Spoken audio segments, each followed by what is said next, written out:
Good morning, all of you. I am Professor Shraddha Sheke from KK Wag Institute of Engineering, Education and Research, Nasik. This is our first lecture from the course Digital Circuits.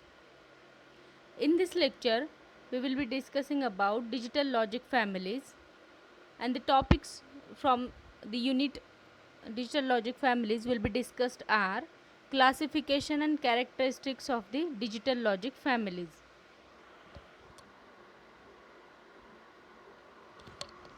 Objectives of these lectures are to discuss about what is digital integrated circuits, that is digital ICs, then introduction to the logic families, classification of the logic families, and what are the characteristics of the digital logic families.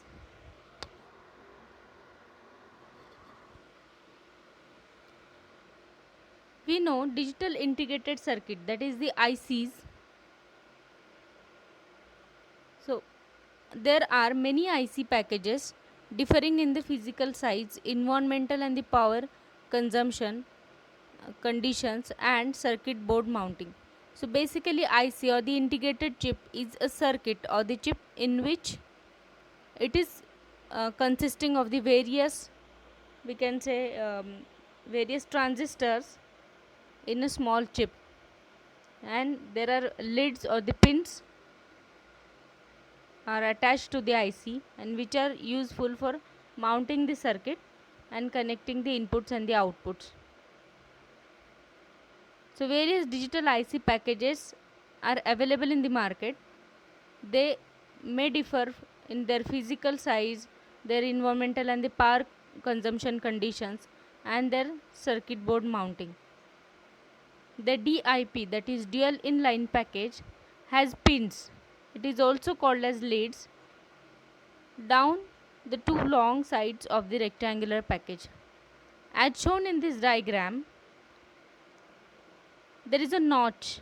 By considering that notch, or by mounting the IC, making the notch to the left side, starting from the pin from the left side, that is pin number 1, 2 and so on. So we will move from the left to the right side. This is 24 pin IC. So total there are 24 pins, 12 on one side and the other 12 on the other side. So starting from pin number 1 to 12 from left to right, and again on the other side of the IC from right side to the left side, that is rightmost pin will be pin 13 and so on up to 24. So this is how the DIP, that is dual in line package IC, is present. What is the integration levels? As we know, as the technology is growing, the number of the logic gates, or we can say number of the transistor on a single chip, is increasing. If you remember the old computer, what was the size of the first computer? As we all know that it was up to the size which was up to the huge building, and the inputs, right now we are using the keyboard, and at that time there was the switches which has to be make from the on and off so as to give the input to the computer. And if you observe, as far as the technology is growing, the size of the computer is reducing. Now you observe a small we can say, previously there was a desktop, then your laptops, then tablets, then mobile. A single mobile is also working as a computer. It is as good as a computer. What is the reason behind that? As we know, there is a small chip, and if we uh, observe, initially the number of the components on the chip was very small. For example, on that chip, let us consider there were 10 number of the gates or 10 number of the transistor were mounted. As far as the technology is growing, the size of the chip will remain same and the number of the components on that chip will increase. So on the same chip we can mount 100 gates. Afterwards we can mount, let us say, 1 kilo components or 1000 components, 1000 gates on the same chip. Right. So one example is the motherboard present in your computer. So this is how the integration levels is. Integration means number of the components which are mounted on a chip, or we can say the various components mount on a single chip. So first initially was a SSI, that is a small scale integration. On a single chip only 12 gates was mounted. So 12 gates per chip for a SSI. In MSI, that is medium scale integration, we can say 100 gates per chip. So we can mount from, let us say, after 12 to 100, you can say 100 gates per chip is considered in MSI, that is a medium scale integration. On the same chip number of components are increased. Then we will move forward to the LSI, that is a large scale integration. The number of components on a single chip is increased. We can say more than 100 up to 1000 components on a single chip. In VLSI, that is a very large scale integration, number of components are from more than 1k up to 10k, that is on the same chip you can mount up to 10k gates per chip. And after that there is a ultra large scale integration, that is ULSI. In that we can mount 100 kilo gates per chip. So this is how the density means number of components on a chip is increasing. But how it is possible? By reducing the size of that component. So size of the transistor we have observed in practical. So transistor, a normal we are using in a practical having 3 terminals, but the same transistor can be used in a single chip having a very small size. So this is nothing but the integration levels. IC, each package contains the code identifying the package. See, basically we are observing various ICs in our laboratories, and there is some number which is written over that IC. So what that number specifies, what is the significance of it? So this is one example taken, SN74ALS245A. So first two letters, that is SN, indicates the manufacturer. Who is the manufacturer of that IC? For SN it is a Texas Instrument. If there is a DN, then it is a Fairchild. So various manufacturers are available. According to manufacturer, that first two letters will change. 74 is a temperature range. There are two IC series, 74XX and 54XX. 74XX is used in a commercial application, and 54XX is used in a military application. What is difference in that? Difference is in their temperature range, because we all know that a circuit which will work in our normal environment, means suppose a circuit which is working over here, not necessarily that circuit will work in the extreme high, extreme cold and extreme hot temperatures ranges, right? That's why we have to use, if we have to build a circuit which should work in the extreme cold, or it should work in the extreme hot temperature range, we have to select a component which are suitable for that environment. So 54XX series is basically used for the military application, because we know that these components which are the devices which are specifically made for the military applications should work properly. There should not be any delay for their operation. Next is ALS. Basically that is a logic subfamily. We will be discussing about this in this lecture afterwards. There are various types of logic families, that is LS, that is low power Schottky. AS is advanced Schottky. ALS is advanced low power Schottky. These are the logic families. Two 245 is a device. Hundreds of the devices in each family. So basically this number 245 is very important. For example, I am considering the IC 7404. So we know 74 is a commercial and 7404 is a inverter. Then we can have 7432, 7400, 7486 based on the different applications. 7408, 7405, etc. So and or logic gates, or maybe that ICs of the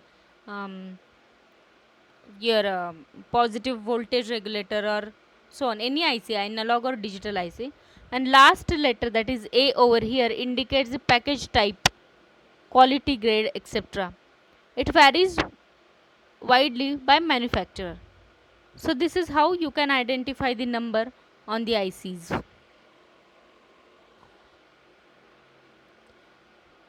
Introduction to the logic families. What is a logic family? It is a group of compatible ICs with the same logic levels and the supply voltages for performing various logic functions. As we know, what is the IC? IC is the integrated circuit. It is a group of compatible ICs. Compatible ICs means the ICs which are compatible with each other, or the one IC can provide the sufficient current to drive the other ICs with the same logic levels. Logic levels, it can have the same range of the logic levels that we will be discussing afterwards, and the supply voltages for performing the various logic functions. So group of the logic family, this is called as a logic family. They have been fabricated using the specific circuit configuration. We know fabrication of the IC. Fabrication means how the IC is manufactured. So the logic families, or the ICs belonging to one logic families, have been fabricated using the specific circuit configurations. We know the ICs or the logic families are basically the building blocks of the logic circuits. It is a set of the techniques used to implement the logic within the large scale ICs, that is LSI. Before discussing about the different logic families, let us talk about the positive and negative logic. So we know that in digital circuits and in digital electronics, we are dealing with only logic low and logic high, that is logic 0 and logic 1. If we observe the first diagram, both the figures in this diagram are of the positive logic. What is the positive logic? There are two voltage level in the first diagram, that is, you can say it is a square waveform having positive +5 value, and the lower value is -5. Negative peak is for the -5, for example, and positive peak is for the +5. If we are considering higher value, what is the higher value? +5. If we consider higher value as a logic 1, and if we consider the lower value, what is the lower value? -5. If we consider lower value as a logic 0, then that is called as a positive logic. Observe the second diagram. What is the higher value of this waveform? Higher value is +5, and the minimum value, lower value, is 0, right? So higher value is considered as a logic 1, and lower value, or the minimum value, is considered as a logic 0. That's why it is a positive logic. This is the diagram which represents the negative logic. If we observe carefully, the +5 is called as a logic 0 now, right? And the -5, which is a minimum level, is called as a logic 1. Observe the second figure, in which +5, which is a higher value, again it is called as a logic 0, and the minimum value, lower value is 0 volt, which is called as a logic 1. So very simple. If you call higher value as a 1, lower value as a 0, that is a positive logic, and in negative logic, higher value as a logic 0 and lower value as a logic 1, that is called as a negative logic. Most common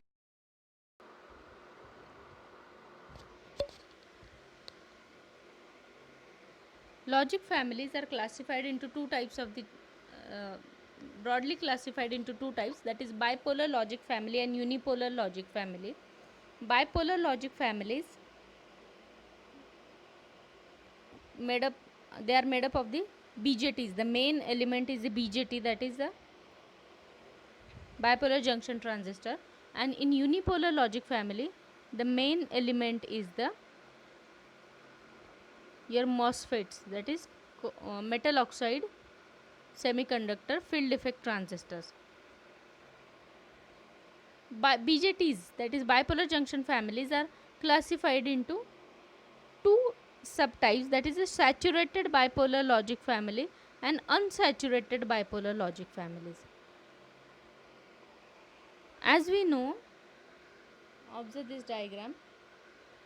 This is the output characteristics of the transistor. As we know, basically there are three operating regions: cutoff region, active region, and the saturation region. In case of the saturated logic families, those logic families will work in the saturation region and in the cutoff region. So in the saturation region they are working as a closed switch, and in cutoff region they are working as a open switch. And in unsaturated logic families they will be working as a in the active region and the cutoff region. So unsaturated logic families will work only in the cutoff region and the active region. In cutoff region they will work as a open switch, and in active region they will work as a closed switch. And one advantage of those families is that they are fast. Speed is fast. Examples are TTL and ECL. So one thing is clear, that saturated families will work in the saturation and cutoff region, and in unsaturated they will work in the active region and cutoff region. So what are the saturated families? Transistor logic, that is TTL. Resistor transistor logic, that is RTL. Direct coupled transistor logic, that is DCTL. Diode transistor logic, DTL. High threshold logic, that is HTL. Integrated injection logic, that is IIL or I2L. Unsaturated logic families are the Schottky TTL and ECL, that is the emitter coupled logic. ECL is the fastest logic family among all the logic families. Fastest means its propagation delay is very small and the speed is very high, on off speed is very high. Unipolar logic families basically uses the CMOS. First is a PMOS, that is a P-channel MOSFET logic families. NMOS is the N-channel MOSFET logic families, and CMOS is a complementary metal oxide semiconductor FETs. It is the combination of both NMOS and PMOS.